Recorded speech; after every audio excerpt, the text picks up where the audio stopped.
Welcome back, guys. I know it's been a minute, and I'll explain in another video. It's been quite a bit going on. So, anywho, as you see there, we have some parts.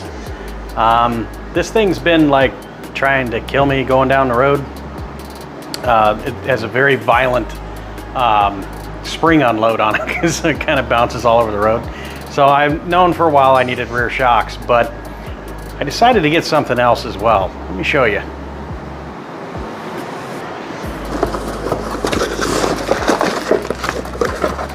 There we are. Now these are shock extenders. It extends and relocates the shock to correct the angle of the shock on a lowered vehicle or lowered pickup. And I think I'm gonna need these.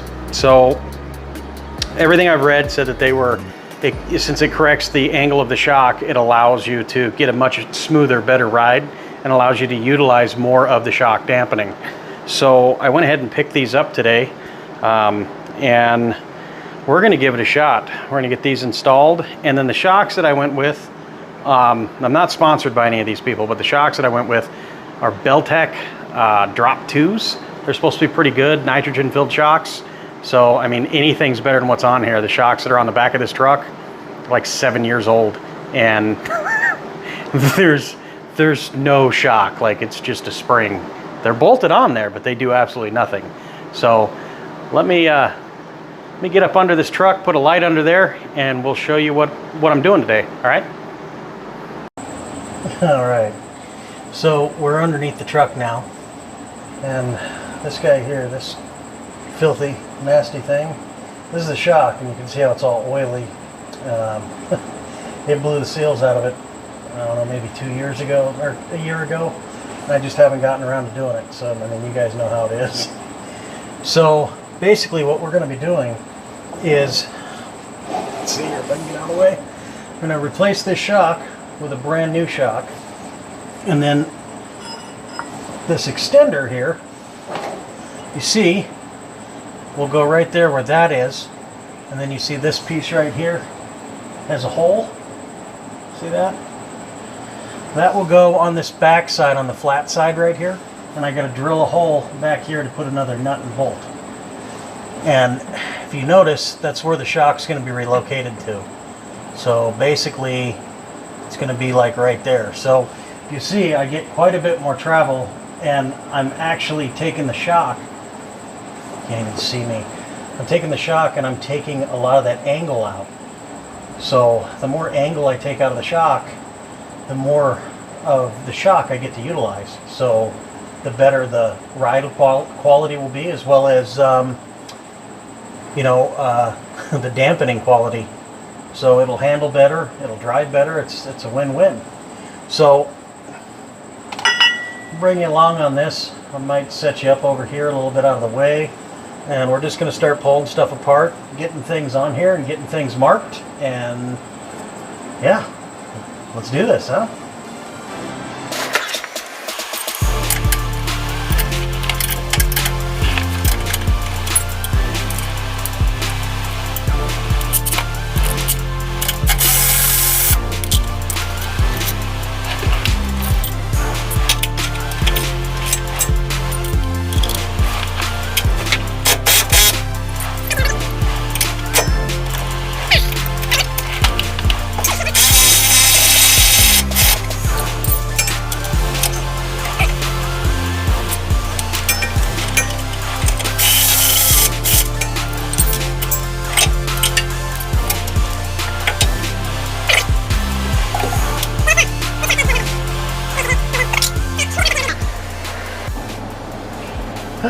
All right, so let me show you. As you see, I just have it mocked up here right now. Right here. Where is it? I can't see. I'm upside down. Right here. It's not going anywhere. Now I got to mark it for the hole, and I have to drill the hole on the back side for the other bolt to go through, the nut and the bolt, and then I got to get it together. So it's going to be really noisy is I gotta run an air compressor so that I can get my 90-degree angle drill in here. I only have an air one. I don't have one that's electric. So I'm not going to bother you guys with all that rattling and clanking and banging, and I'm going to go ahead and get this done. I just wanted to give you guys an idea of what it is. So as you see, here's where the shock used to be, right here, and down here and out here is where it's going to be.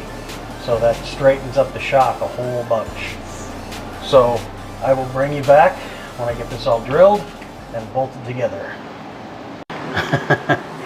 Well guys, luck of the draw. I'm gonna have to wait till tomorrow to get some shocks, so I won't be able to show you the finished product right now. I did get the relocation mounts in for the shocks, the 3 bolts, drill a couple of holes. The one on the driver's side with the gas tank in the way, that one's fun. So I didn't manage to get the shocks in. I went to go put the shocks in and I realized something didn't look right, and I pushed up on the truck and I only had a 1/2 inch and the shock bottomed out. Now that's not going to work driving down the road, so I'm gonna have to take them back, get longer shocks. The ones that came out of the truck were 22.5 inches and these ones were 18.5, so they're a smidge on the short side, but hey, that's the luck of the draw. That's what happens. Sometimes you get the wrong parts, sometimes you get the right parts. So anyways, I'll bring you down here and I'll show you what I put in, so that way you guys get a good look at it. Hang on one second.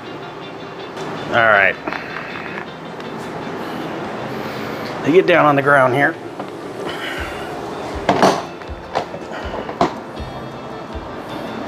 So as you see the 3 bolts right there, you got to drill a hole and put the 3 bolts in, and if you notice, like I was saying, you see the angle where it's at, it relocates it so that the shock isn't sitting at such a harsh angle. So I got that one in and I got that one in and done, and if you notice, no shocks. So anyways, I was hoping to have it all done tonight, and because I've got lots of stuff going on right now. I'll give you guys a fill-in on the next video about what's been going on. So some stuff good, some stuff not so good, you know, as if life, that's just the way life is, you know. But anyways, I just wanted to bring you along and show you, basically anytime you have a truck that's lowered as much as Casper here, you know, 4 inches in the rear, you really should use the relocation kit for the shocks in the back. So the kit originally didn't come with it when I did the lowering kit, so I don't know why it didn't, but hopefully it's gonna help out the ride, and we'll go for a drive when I get some shocks in it, and we'll see how it does. Anyways, thanks for coming along. I appreciate it, and y'all have a good one.